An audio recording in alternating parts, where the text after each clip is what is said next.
je vous présente mon livre « Les Comores, un peuple bafoué ». L'archipel des Comores regroupe 4 îles dans l'océan Indien, entre l'Afrique et Madagascar. En 1975, 3 îles deviennent indépendantes, tandis que Mayotte reste française. Pourquoi avoir écrit ce livre?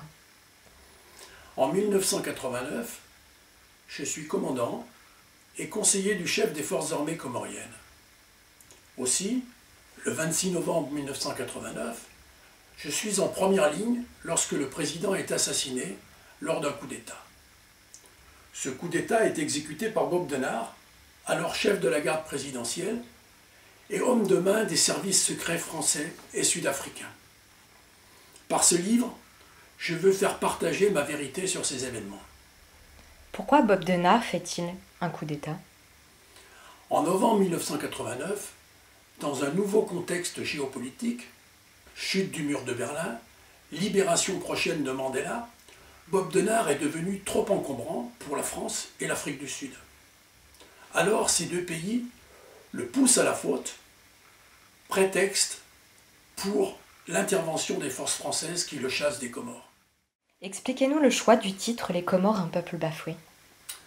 Les Comoriens et le droit international sont bafoués par le maintien de la France à Mayotte. Car les 4 îles, proches par la géographie, partagent les mêmes histoires, religions, langues et cultures.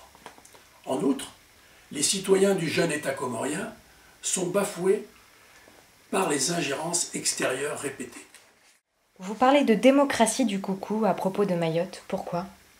C'est une très belle image que j'emprunte à Louise Michel, l'égérie de la commune de 1871. La France à Mayotte, comme le coucou de l'hémisphère nord, dépose ses œufs dans un nid qui n'est pas le sien et en prend le contrôle. Pour un officier, votre vision n'est-elle pas anticonformiste? En effet, ma perception des relations franco-comoriennes me semble à ce jour peu partagée. Je dénonce le néocolonialisme français et j'explique ma sensibilité essentiellement par les 9 années que j'ai passées en Afrique. En conclusion, je soumets cette appréciation au jugement du lecteur.